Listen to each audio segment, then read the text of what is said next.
Automation does great when there's lots of data. So campaigns that have good history are getting tons of clicks. Automations do a great job of doing incremental changes because the data is there. On anything that's new that you're like launching, if you have big sale days coming up that are going to do like weird spikes in traffic or intent, that's where you really need manual intervention. So a person should really take the time to do the research, set up the campaign, set the placement modifier, set the initial bids, and make the initial changes while your campaign gets data. Once it's stabilized, that's where automation can sort of take some of the manual work out of that and just make the incremental changes because it can do that in a very smart, data-informed way.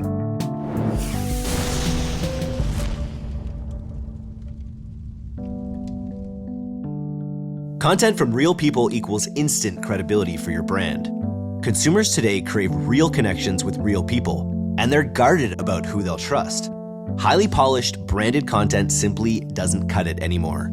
Let MiniSocial build a network of powerful micro-influencers around your brand who all know and love your products. They'll create something compelling that resonates with their audience and deliver it directly to you for use across all your marketing channels. Yeah, that includes ads. Meet millennials and Gen Zers where they're already hanging out, in the feeds of their favorite influencers, and get started with MiniSocial. It's all killer, no filler. I'm Eric, and I'm here with Pilot House's Amazon Brain Trust, Rob and Clifford once again. It's a beautiful day here in Victoria, and I can think of nothing better than talking about the ins and outs of Amazon ads with you two gentlemen again. Nice to be here. Stoked to be here. So you guys conduct tons of audits, and we're trying to get at a bit of a theme that we're seeing across a lot of accounts. This is something we kind of bring up again and again because I think it's such a great input for you guys that you're getting all this fresh information all the time. So what are we seeing on some of the accounts that we're auditing? Yeah, I'll start with the high level and let Clifford dive a little bit into the depth behind it. But that's exactly it. We're seeing a lack of depth in these accounts. We're seeing campaigns that are set up. We're seeing decent returns coming from them. And at the surface level, it looks like they're performing well. But when we dive deeper into the true data and the true matches, we end up seeing that it's mostly branded, or it's not actually capturing a bunch of net new customers. It's just sort of like spending and capturing this easy chunk of customers, and there's so much potential left on the table. Why do you think that is? Clifford, why do you think this is the state of affairs? Yeah, so I think what we're finding is, if I'll use it as an example, I'll go back to the classic, like the Nike example.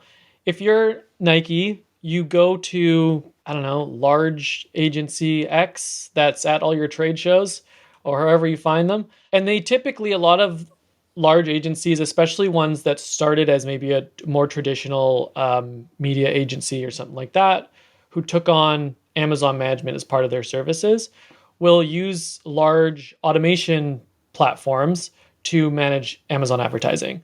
There's some pros and cons to these automation platforms, but one of the biggest cons is they really focus in towards that efficiency, like Rob's mentioning. And a lot of the time, driving to that efficiency is really just, it's going to automate towards just branded. And these issues that it runs into is, if you're Nike in that example, there's this whole world of all these people who are searching for running shoes that your ads probably aren't showing up for now because you gave that automation platform a 6 ROAS goal. And it's going to try to get to a 6 ROAS, but it can never get a 6 ROAS on the word running shoes. So it's just not going to put your ad in front of the word running shoes. It's going to tank the bid so far that's down there. But then you're going to look at your ad console and you're going to see a 6 ROAS and you're going to be happy. We're doing great on Amazon.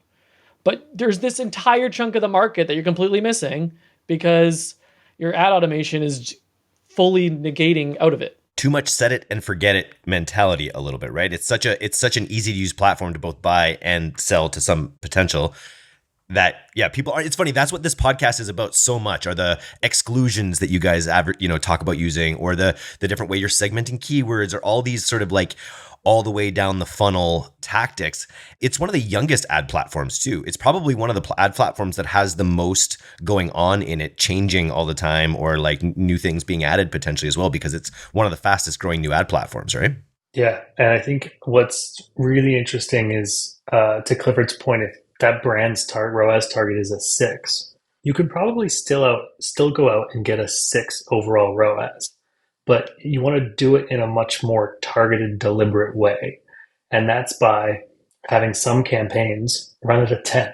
They're your branded campaigns. They're your super efficient campaigns. Let them run at that high level. Run some of your average sort of keyword campaigns at your like evergreen campaigns at that like 6 level, and then run some campaigns down at like a 2 or a 1, where you're balancing out your overall ad console for your target return, but you're looking at individual campaigns based on the value they actually drive back to your brand. So if you're going after a high volume generic term that is going to get you rank, that is going to get you a ton of organic volume if you get to page 1, invest in that term at a loss because it's worth it for the long-term value and the market share that you're going to get. But if you can balance that out by running some campaigns quite efficiently, you can still hit your ROAS target, but you're actually doing it with intention and by driving value, not just scraping the easy stuff off the top. And more incremental customers, right? More new customers that wouldn't have found your, like right now, if you're on automation, you're really making sure you get all the people who might have been in your funnel anyway, because they're brand aware. Maybe they're bidding on branded terms. But I guess by breaking it out like this, you have that ability to go for much higher funnel opportunities. You can also make a plan based on what it's going to take to get to the next level. Because if you can truly see what your return is on a generic term that's a net new customer, you can say, hey, you know what? That's going to run at like whatever efficiency it's going to run at. And it's like, is that profitable or a loss? And it's like, how much do I have to support? How much do I have to invest in that term? And is the payoff worth it? Or can I run that term at like close to break even? So you can kind of make a spend plan based on that. And to build on that idea, there's a lot of brands that are large enough that depending on the niche, depending on how shopped it is on Amazon, like we're talking about this in terms of return and how much the brand's getting back for their spend. There's a lot of larger brands that are thinking of spend in a very different way. Most of their ad spend and marketing dollars are put towards brand awareness campaigns and things like that and commercials. Well, there's probably no better segment of customers than the hundreds of thousands who are specifically in your niche, who are searching for your product to put your billboard at the top. Even if it doesn't get a good return, you're literally just giving up a huge portion of market share to your competitors by not being in that spot. I hate this rationale from like a performance marketing standpoint of, well, you should be there just so your competitors aren't there, because if it doesn't have a good return, typically we'll lean out of it a little bit. But if I'm Nike in that same example, I don't want to see Reebok's ad at the top of search when someone searches running shoes, because there's hundreds of thousands of people searching running shoes in the US every month on Amazon. That's a lot of eyeballs that are going to my competition. Even if they're not buying whatever they're searching for, they're seeing it. There's no warmer audience out there who's more interested in running shoes than people who are specifically searching to buy it. So it's weird to me that it's just like completely ignored. You guys have mentioned a couple times now on one of the audits I've been a part of as well about this overuse of automations. And I'm not super familiar with the way automations work in Amazon ads. Can you talk about how people overuse them and how we do use them to make sure that they're not bidding on the wrong things? Yeah. So almost all of the automation platforms, they'll say they work differently, but realistically, they work in a very common, very obvious way. So typically, this is a way Amazon ads used to be done 4 or 5 years ago before there was a lot of opportunity to do keyword research and stuff like that. But the way you would set up ads is you would make an auto campaign. An auto campaign, Amazon just takes from your listing different attributes, different keywords, and it finds similar products and it kind of advertises you on those products. It sees how you do, shows you to more of those keywords and things like that. And then what you get back from that campaign is the search terms that you got sales on and things like that. The automation is just going to take those search terms. It's going to then likely make them into their own campaign where it can increase the bids up and down on them and things like that. But again, if you have a ROAS, like that's an okay way to run advertising. It's not bad. It's very efficient usually because you're only really starting to push more spend into search terms that you've already proven that can convert. It's slow going, of course, because you have to wait for the auto campaign to find the word, add it to its own campaign, increase the bid on it. But eventually it will get to a spot where it's doing okay, usually, unless the ROAS targets that it's trying to achieve are unreasonable for prospecting, then it's going to divulge out of it.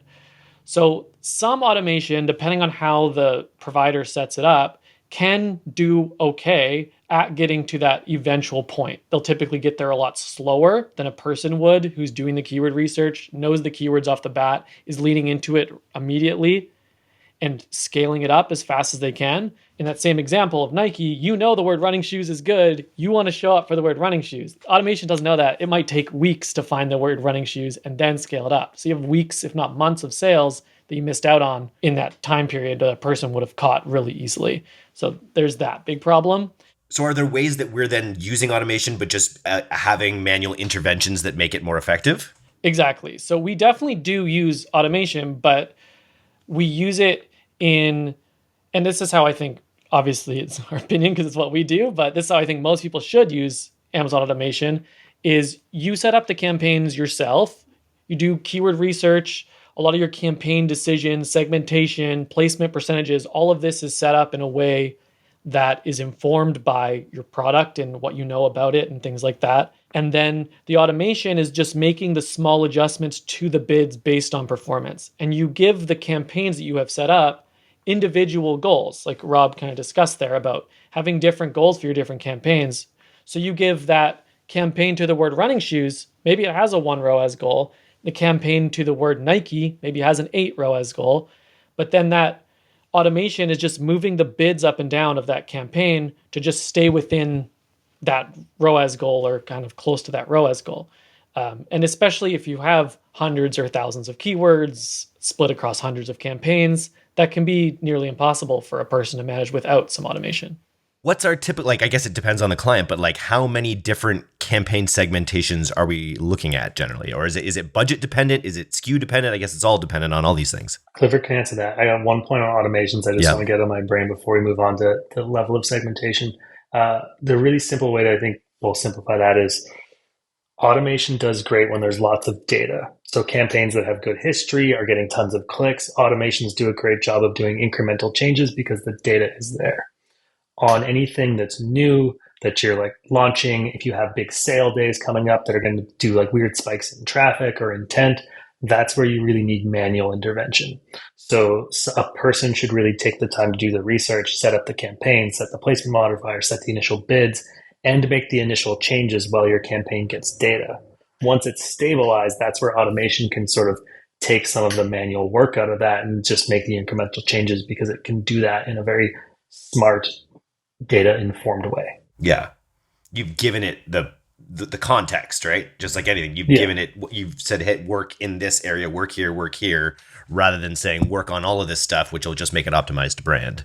Yeah, and then exactly. To get into your question of how deep that segmentation goes, same example for Nike. Nike's going to have, like, let's just say they have one product because it's going to get ridiculous if we go into the catalog of Nike. But if they're selling one, let's say men's running shoe, there's going to be shoe size keywords. There's going to be men's running shoes, men's basketball shoes, or whatever else you can use them for. Each of these is going to have its own kind of segmentation of keywords. And then within each of those segmentations, there's different volumes of keywords. So the word running shoes has way more volume to it than the word shoes for running fast. They're the same kind of concept. You're probably not going to change anything between them, but shoes for running fast, you probably don't need to really push super aggressively into and really own that keyword because there's a few people searching it. It's not a lot, but running shoes has got hundreds of thousands of searches a month. You really want to make sure you're top of search right there.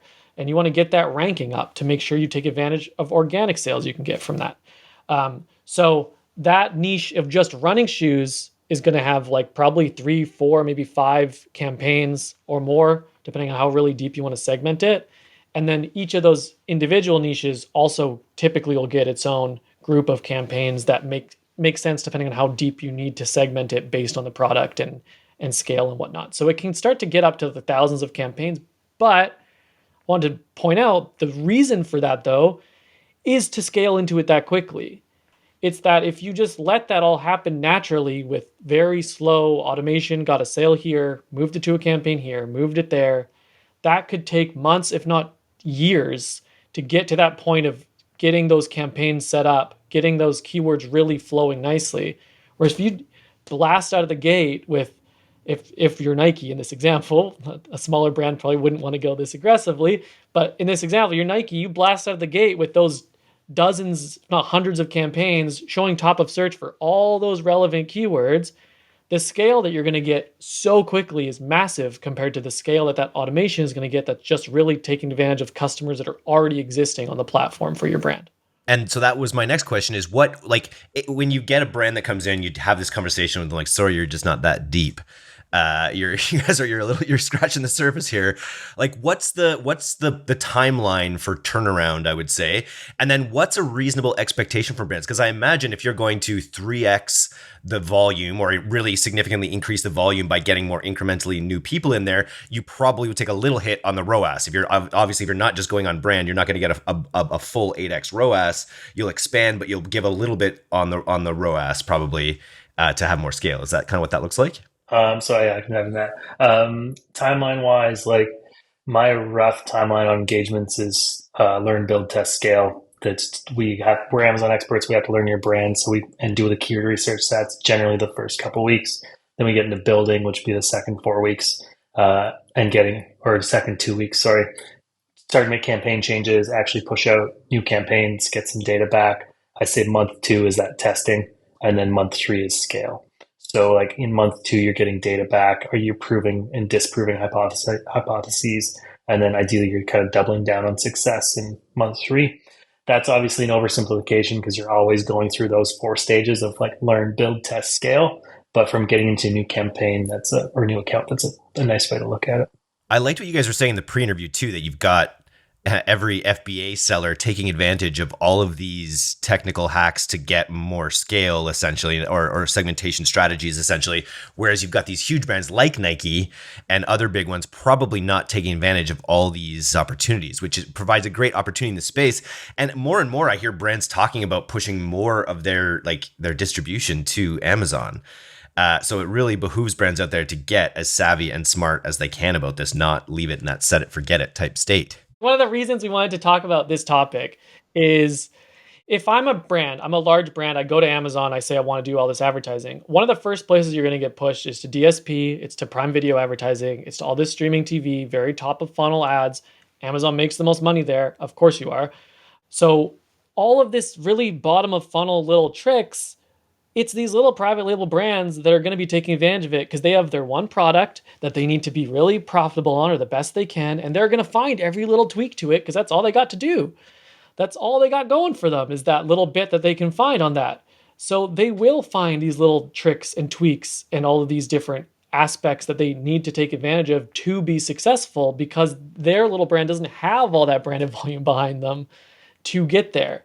And all of this like sponsored product and sponsored brand stuff that happens on platform is where tons of money can be made for these larger brands that are just honestly the people at them are just completely unaware that I think all of this opportunity even exists on the platform. Because again, if you go to Amazon, you say you want to advertise, you're not going to be pushed there. You're going to be pushed to the top of funnel stuff. You have a big ad budget. Let's run ads on Thursday Night Football, stuff like that. You're not going to get to this deep part, or you get pushed to an automation partner who you end up spending on branded. And you can find this by searching almost any generic term on Amazon. Go look for earbuds. Go look for like almost any random electronic item. Is it Samsung and LG and Apple at the top? Not usually. It's brands like Anchor, who's like Amazon native. It's a lot of these private label brands who are still up there. Why are they still up there? Because the big brands aren't taking advantage of these bottom of funnel things that drive a ton of revenue. And then just paint me a picture based on, anonymous past clients. Like someone comes in with a shallow campaign, like what kind of volume increases are we able to see when we go deep? I mean, we've seen 10 times over a year, like a 10x scale of some brands who came in that were relatively small in their space. Like they're the best clients because it's really easy for us if they come with campaigns that are running, on all branded. And it's like, oh, well, look at all this opportunity that we have that they haven't been touching. It's a lot harder when they've been doing a bunch of that stuff because it's like, well, we can make some tweaks and we can improve it, but you're kind of already taking advantage of the customers that are there. Although it's a difficult conversation to have because they came in with an 8 ROAS and we're going to them and saying, well, actually, if you want to grow, all those sales are going to come at a 2.5 ROAS or something like that. So Yeah. that learning curve is not that easy. Because branded's got a cap on it. Like the branded volume is typically only so big, and it's only going to grow as the brand presence grows. So it's like generally, if they've capped that out, we can usually make it more efficient than it is, but it's an incremental gain, not like a 10x gain on the branded side. And I think this is maybe best exemplified by the work we're doing with Force Sigmatic. And I'm going to mention it because he's come on the podcast and we talked about it really openly. He's actually coming to Rick Cadote's coming to our C-Suite Mastermind event in September. This may be the first time I've even mentioned it on the podcast. But he's coming to talk a little bit about that strategy. Would you guys say that Force Sigmatic's a great example of this? I think they're one of our best examples of this. Yeah, it's exactly that concept. A lot of ads when they came to us were very automation focused. It was branded, and we, not to say that it wasn't hitting their niche, like stuff was hitting their niche decently, but the difference between like leaning back and sitting on that 7-8 ROAS that you're getting, or really pushing in to be a market leader in your different spaces, it can be a pretty big spend to swallow to get to that. And that ROAS difference is a shock.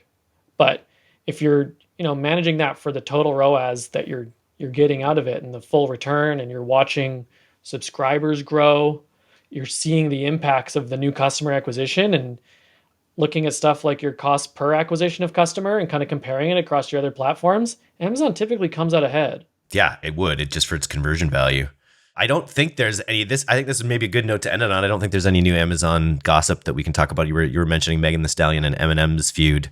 I'm still on the Kendrick and Drake thing. I'm still not giving that up yet. I think the world's moved on now. But I'm just gonna make a new AI rap and call it a day. Thanks, guys.